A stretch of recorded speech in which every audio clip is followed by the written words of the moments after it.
Bonjour, bonjour mes frères et sœurs et bienvenue dans votre émission.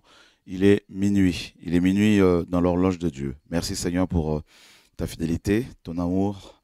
Merci pour ta joie également Seigneur qui nous remplit Seigneur. Merci pour l'œuvre à laquelle tu nous as appelés. Que ton nom seul soit élevé en ce jour. Merci pour ta fidélité envers tes enfants. Merci pour mes frères et sœurs. Au nom de Yeshua, notre Seigneur et Sauveur. Amen. Voilà, mes amis, nous sommes lundi 1er août. Le Seigneur est vivant, le Seigneur est fidèle, le Seigneur est bon. Merci pour l'amour qui vous anime, l'amour de la vérité que vous avez. Merci également à tous les nouveaux convertis. Et bienvenue dans le royaume de notre Seigneur Jésus-Christ. Je voudrais partager avec vous une parole et une exhortation sur la persévérance. Et nous sommes dans Matthieu chapitre 24. Matthieu chapitre 24. Et nous lisons le verset, à partir du verset 1er. Comme Jésus sortait et s'en allait du temple, ses disciples s'approchèrent de lui pour lui faire remarquer les bâtiments du temple. Mais Jésus leur dit, voyez-vous bien toutes ces choses? Je vous le dis en vérité, il ne restera pas ici pierre sur pierre qui ne soit démoli. Puis, s'étant assis sur la montagne des Oliviers, ses disciples vinrent à lui en particulier et lui dirent, dis-nous, quand ces choses arriveront-elles et quel sera le signe de ton avènement et de l'achèvement de l'âge. De l'achèvement de l'âge. Voilà. Et Jésus répondant leur dit, prenez garde que personne ne vous séduise. Donc tout de suite, le Seigneur les met en garde par rapport à la séduction. Donc, nous comprenons par là que la fin de temps sera particulièrement difficile pour beaucoup de chrétiens, déjà pour les inconvertis, mais particulièrement pour les chrétiens. Pourquoi? Parce qu'il est fait mention de la séduction. Beaucoup seront séduits selon les Écritures. Et beaucoup de gens de cette génération, c'est-à-dire la génération qui va précéder le retour du Maître, et le Seigneur va parler de la démolition du temple. Cela signifiait pour les Juifs orthodoxes la fin du judaïsme, et parce que le temple était l'épicentre du judaïsme, l'épicentre des 12 tribus d'Israël. C'est le temple qui était le fondement, le ciment de cette nation, à part bien sûr le Seigneur. Et les 12 tribus allaient chaque année, 3 fois par an au moins, à Jérusalem pour célébrer Adonai, pour célébrer les 3 fêtes de pèlerinage, la Pâque, la Pentecôte et la fête des tabernacles. Alors là, le Seigneur annonce la destruction de ce lieu. Et c'était un choc pour les Juifs, pour les disciples notamment, parce qu'ils étaient tous juifs. Et les apôtres étaient assez inquiets et ils voulaient absolument connaître la période exacte, le moment exact où cette prophétie allait se réaliser. Et il pose également la question au Seigneur, à savoir à quel moment allait intervenir son avènement, son retour, sa présence physique, pour mettre de l'ordre dans ce monde de chaos. Et là, le Seigneur leur dit, prenez garde que personne ne vous séduise. Donc, nous comprenons par là que la séduction va s'étendre, va, n'est-ce pas, toucher beaucoup de personnes, beaucoup seront séduits. Et c'est ce que nous constatons malheureusement aujourd'hui, où beaucoup de chrétiens sont séduits. Certains sont séduits par le ministère, et ils partent dans la rébellion pour créer leurs propres entreprises, leurs boutiques. D'autres sont séduits pour aller après des femmes. Vous savez très bien que notre génération est caractérisée par toutes sortes de séductions liées au sexe, à l'argent, au matériel. Et malheureusement, pour beaucoup de pasteurs sont tombés dans cette séduction-là. Et ils vont beaucoup changer, ils changent beaucoup le message que le Seigneur leur a confié. Ils vont commencer petit à petit à avoir un évangile qui arrange tout le monde. Un évangile qui est complètement édulcoré, un évangile étriqué, un évangile mélangé, et malheureusement, ça produit des chrétiens tièdes. Et là, on la voit de plus en plus, cette séduction prendre de l'ampleur. La séduction également par les fausses comment dire, églises, par la fausse religion, la séduction par la violence. Et voilà, donc on assiste actuellement, mes amis, à une croissance exponentielle aussi des sites de rencontres encourageants, qui encouragent les couples mariés à la fornication, à l'adultère. Et donc, on est vraiment, nous croyons que nous sommes dans une période très, très critique, très, très difficile à vivre. Et sur le plan politique, on voit également dans le monde entier cette confusion où des peuples n'ont plus tellement confiance dans leurs dirigeants. Et, sur le plan religieux, ben, on voit également beaucoup de chrétiens qui sont hors les maisons d'église ou les bâtiments d'église parce qu'ils ils sont déçus. Et donc, on voit beaucoup de couples qui se brisent, qui se disloquent. Et donc, la séduction, elle est là. Et nous avons besoin de la persévérance. De la persévérance. Et là, le Seigneur nous dit justement, et au verset, à partir du verset 5, car plusieurs viendront sous mon nom, disant je suis le Christ, et ils en séduiront plusieurs. Donc le Seigneur nous fait comprendre que beaucoup seront séduits par ceux et celles qui viendront, par des faux chrétiens qui viendront, et pour, n'est-ce pas, prêcher un évangile qui arrange tout le monde, et beaucoup vont les suivre, nous dit la parole. Et le Seigneur parle des guerres, vous entendrez parler des guerres et des bruits des guerres, et c'est ce que nous sommes en train de vivre actuellement, pardon. C'est ce que nous sommes en train de vivre actuellement avec tous ces attentats, avec toutes ces fusillades, notamment ici en France. Et la France est en train de vivre, comme vous le voyez, mes amis, ce que les Hébreux, ce que les Juifs, ce qu'Israël vit avec tous ces attentats et suicides.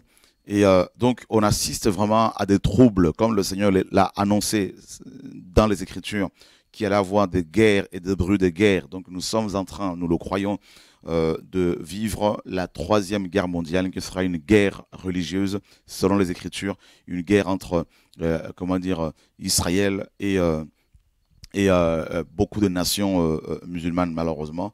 Et on voit cette guerre qui va aller jusqu'à la guerre d'Armageddon, qui va aboutir, mes amis, en fait, c'est une guerre qui va s'étendre sur les nations, selon les Écritures. Jésus-Christ nous dit dans Luc 21 que les nations, les armées des nations allaient fouler aux pieds Jérusalem, selon Apocalypse 11 et Luc 21.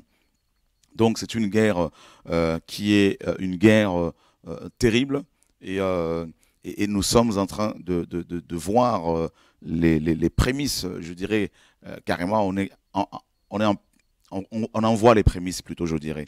On en voit les prémices parce que ça va de plus en plus s'étendre sur les nations, et aujourd'hui, comme vous le savez, aucun pays pratiquement n'est épargné. Même certains pays africains qui étaient jusqu'à présent épargnés sont concernés, sont frappés par ces troubles.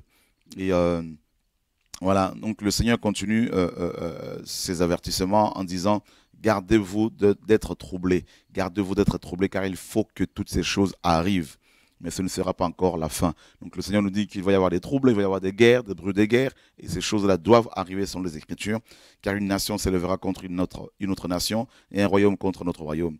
Et il y aura des famines, des pestes et des tremblements de terre en divers lieux. Mais toutes ces choses ne seront que le commencement des douleurs. C'est terrible. Toutes ces choses ne seront que le commencement des douleurs. Et ça, c'est terrible, mes amis, ce qui va se passer. Et c'est pour cela que nous, chrétiens, nous avons besoin de la persévérance, justement, parce que pour traverser cette situation, cette période difficile qui s'annonce, et nous avons plus que besoin de la persévérance, la foi. Et alors, ils vous livreront au tourment, et vous tueront, et vous serez haïs de toutes les nations à cause de mon nom. Et son nom est Jésus. Son nom est la parole de Dieu. Donc, vous comprenez qu'aujourd'hui, vous comprenez pourquoi aujourd'hui, quand on prononce le nom de Jésus-Christ, bah, ça dérange. Ça dérange énormément. On peut parler de Dieu, mais quand on commence à citer le nom de Jésus-Christ, eh bien, on est persécuté. Et c'est pour cela, chrétiens, je voudrais simplement ce soir vous encourager à la persévérance, vous encourager à tenir ferme et à ne pas baisser les bras, ne pas abandonner la foi. Et car les temps qui arrivent seront des temps de souffrance, des temps de purification pour l'Église du Seigneur, des temps de nettoyage. Le Seigneur permet tout ça aussi pour nous nettoyer, pour nous purifier, pour nous préparer à son retour. Et alors plusieurs seront scandalisés. Donc c'est ce que nous voyons, toutes sortes de scandales. Et d'ailleurs, sachez que nous sommes bâtis, nous chrétiens, sur et le rocher qui provoque des scandales. Et c'est pour cela que les scandales, ben, il y en aura plusieurs. Ils se haïront, se trahiront les uns les autres. Et ils se trahiront et se haïront les uns les autres. Et c'est ce que nous sommes en train de voir, la trahison dans le milieu évangélique, dans le milieu des chrétiens, dans la chrétienté, des traîtres, des gens qui sont là, qui se font passer pour des frères, pour des sœurs, qui se font passer pour des enseignants, pour des docteurs, qui se font passer pour des pasteurs. Et puis à un moment donné, ben, ils vont vous trahir, et ils vont retourner leur veste et ils vont commencer à vouloir vous détruire pour pouvoir, selon eux, prendre vos places, alors qu'il n'y a pas de place à prendre parce que c'est Dieu qui nous positionne dans le corps, c'est Dieu qui nous établit dans son corps. Et là, ben, la trahison, on la vit de plus en plus comme Judas. Donc, il y aura de plus en plus de Judas qui vont trahir des frères et sœurs dans les assemblées. Et c'est ce qui se passe. La haine également. Donc, on assiste à cette comment dire, croissance de haine dans le milieu évangélique où des gens se font empoisonner. Des pasteurs qui craignent le Seigneur se font empoisonner par leurs collaborateurs, par leurs amis. Et pourquoi? Parce qu'ils sont tout simplement haineux. Et cette haine est la conséquence de la jalousie. C'est des gens qui sont jaloux et qui vont vouloir, n'est-ce pas, prendre ou avoir les dons que Dieu vous a donnés. Et en fait, cette haine remonte à l'époque de Caïn et Abel. Les deux étaient croyants. Les deux offraient des offrandes à Dieu. Et l'offrande d'Abel a été agréable au Seigneur, agréée par le Seigneur parce que ses œuvres étaient bonnes, selon 1 Jean. Et l'offrande de Caïn n'a pas été agréée par le Seigneur parce que son cœur n'était pas bon, parce que ses œuvres n'étaient pas bonnes. Et Caïn va avoir de la jalousie et il va tuer son propre frère. Donc c'est là qu'est née la guerre de religion. C'est là que naît, mes amis, la persécution religieuse. Et c'est ce que nous sommes en train de vivre actuellement avec des faux frères dans les nations. Et cette guerre va aller en empirant. Et c'est ce que les Écritures nous annoncent, c'est ce que le Seigneur Jésus-Christ nous annonce. Et c'est pour cela, mes amis, au vu de ce qui se passe, au regard de ce qui se passe dans le monde, sur le plan politique, cette confusion qui règne, sur le plan, mes amis, familial, cette dislocation de la souche familiale que l'on voit actuellement, et ce qui se passe également, mes amis, dans les nations par rapport aux troubles, par rapport aux attentats, des vies sont détruites, des familles sont endeuillées, et des gens, l'homme devient de plus en plus méchant, des gens sont blessés, et on assiste également à la montée du populisme dans les nations, du nationalisme, tout ça, notamment en Europe. Et donc, il y a des troubles selon les Écritures, et c'est pour cela, nous, chrétiens, nous sommes appelés à être des hommes et des femmes de paix. Nous sommes appelés à prier pour les nations, à prier pour nos voisins, à prier pour les autorités et à leur témoigner justement de l'amour. Et par contre, mes amis, nous avons besoin de la persévérance pour traverser correctement cette période très difficile qui s'annonce. Et là, le Seigneur dit, au verset 10 de Matthieu 24, alors plusieurs seront scandalisés, donc se trahiront et se haïront les uns les autres, et il se lèvera plusieurs faux prophètes qui en séduiront plusieurs. Donc là, il va y avoir effectivement un réveil des faux prophètes, tant dans le milieu évangélique, dans la chrétienté, que dans le monde avec les autres religions, bien sûr. Il se lèvera plusieurs faux prophètes et ils en séduiront plusieurs, et c'est le cas aujourd'hui, et où des milliers, des milliards de personnes sont séduites. Mais celui qui persévérera jusqu'à la fin sera sauvé. Donc il est question de la persévérance. Voilà pourquoi nous avons besoin d'être persévérants. C'est-à-dire, pour persévérer, il faut avoir de l'espérance. Sans espérance, on ne peut pas persévérer. L'espérance, c'est une promesse que le Seigneur a faite. Notre espérance est basée sur la promesse de la vie éternelle. Notre espérance est basée sur la personne de Jésus-Christ qui est présentée comme notre espérance dans les Écritures. C'est l'espérance de la vie après la mort. C'est l'espérance qu'après la mort, il y a une vie. C'est l'espérance que nous allons demeurer, nous allons vivre avec Dieu pendant l'éternité. Et parce que Abraham avait cette espérance-là, parce que Moïse avait cette espérance-là, parce que les prophètes messianiques, les prophètes juifs avaient cette espérance-là, et les prophètes hébreux, parce que bien avant eux, il y a aussi un homme du nom de Enoch, qui a été pris par le Seigneur parce qu'il a marché avec Dieu pendant 300 ans, parce que Enoch avait de l'espérance, avait foi en Dieu. Eh ben, tous ces gens persévéré, parce qu'Enoch avait foi en Dieu, il a persévéré. Donc, nous avons besoin de la persévérance. Et le Seigneur, dans les Écritures, mes amis, même vous qui ne connaissez pas encore Jésus-Christ, eh ben, Dieu, dans la Bible, le Dieu d'Abraham, le Dieu d'Isaac et le Dieu de Jacob, nous a promis la vie éternelle. Jésus-Christ a dit dans Jean 5, celui qui croit en moi, hein, il dit, l'heure vient et elle est déjà venue où les morts entendront la voix du Fils de l'homme, et ceux qui auront fait le bien ressusciteront pour la vie, et ceux qui auront fait le mal ressusciteront pour la condamnation. Donc le Seigneur nous fait la promesse. Il a dit qu'il est parti dans Jean 14 et nous préparer une place et qu'il allait revenir pour nous prendre. Et donc nous chrétiens, nous avons de l'espérance. Nous ne sommes pas comme des personnes dans le monde qui n'ont pas d'espérance et qui peuvent facilement se suicider, qui peuvent facilement mettre fin à leur jour, qui peuvent facilement se droguer parce qu'ils n'ont pas d'espérance. Et nous avons de l'espérance. Vous savez, on peut avoir des milliards, on peut avoir beaucoup de matériel, on peut avoir des belles voitures, on peut avoir des belles femmes, on peut avoir des hommes beaux, mais si on n'a pas l'espérance de la vie éternelle, eh ben, toutes ces choses sont... Mes amis, vanité de vanité, tout est vanité comme l'Ecclésiaste dans la Bible nous le dit. Donc nous avons besoin de l'espérance parce que nous avons, mes amis, une promesse qui nous a été faite. Nous savons qu'il y a une maison qui nous attend au ciel. Nous savons que nous avons, mes amis, Dieu avec nous. Nous savons que Jésus-Christ a vaincu le diable, a vaincu la maladie. Voilà pourquoi les chrétiens, même quand ils sont malades, les vrais chrétiens, ben, ils ne désespèrent pas parce que ils savent que leur Dieu, notre Dieu, Jésus-Christ, a vaincu la maladie et qu'il est capable de guérir. Et nous le voyons guérir aujourd'hui. C'est pour cela que ce message-là, le message d'aujourd'hui est un message d'encouragement, est une exhortation d'encouragement pour les frères et sœurs qui sont malades, qui se sentent condamnés, qui sont condamnés par la maladie, qui sont condamnés par les hommes et qui se disent, mais qui peut nous libérer? Eh bien, je voudrais vous dire, ne l'oubliez jamais, que Jésus-Christ n'a pas changé.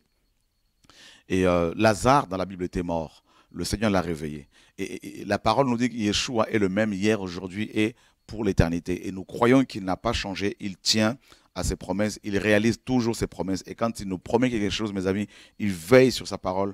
Il veille dessus pour l'accomplir selon le livre de Jérémie, chapitre 1er. Donc, croyez en Dieu. Croyez que Dieu est capable, mes amis, de réaliser toutes les promesses qu'il vous a faites. S'il nous a dit qu'il est parti nous préparer une place et qu'il reviendrait pour nous chercher, mes amis, s'il a dit cela, il le fera. Il le fera parce qu'il est fidèle. S'il y a quelqu'un qui est fidèle, c'est bien le Seigneur. C'est pour cela que nous avons besoin de la persévérance. Et comme Job a persévéré malgré la persécution, malgré les propos de sa femme, malgré les accusations de ses amis, Job a tenu ferme. Malgré la maladie, il a tenu ferme. Tenez ferme jusqu'au bout parce que le Seigneur va récompenser votre foi. La persévérance, mes amis. La persévérance, c'est aussi la patience. Quand on parle de la patience, quand on parle de la persévérance, on parle des pièges, des embûches, des difficultés qui se trouvent devant nous, sur notre route, sur notre chemin. Et parce que nous avons foi en Dieu, parce que nous avons le regard focalisé, fixé sur le Seigneur, eh bien, nous tiendrons, mes amis, fermes. Il ne faudrait pas s'arrêter sur les dires des gens, sur les critiques, sur le propos, mes amis, mensonger de l'ennemi qui veut nous décourager, qui veut vous décourager. Tenez ferme et le Seigneur accomplira ses promesses dans votre vie. Que Dieu vous garde, que Dieu vous bénisse, mes amis. Au nom de Yeshua, notre Seigneur et Sauveur, tenons bon jusqu'à la fin, comme Moïse, comme Job, comme Jacques, comme Élie, comme Élisée, comme Paul, comme Pierre, comme Jacques, comme Jean, parce que nous avons une vision. Les premiers chrétiens ont tenu ferme jusqu'à la fin malgré la persécution parce qu'ils avaient la vision du ciel. Si vous avez le ciel en vous, si vous avez la vision du ciel en vous, comme Étienne quand il était lapidé, il n'a pas regardé, il ne s'est pas arrêté sur ses détracteurs, mais il a focalisé son regard sur le Seigneur, et bien, sur le ciel, et il a vu la gloire de Dieu. Et bien, si vous avez cette vision-là, si vous avez la vision du ciel, et bien, vous tiendrez jusqu'au bout. Que Dieu soit béni, que Dieu vous garde, mes amis. À bientôt sur TV et à Radio de Vie. Merci, à bientôt. Au revoir.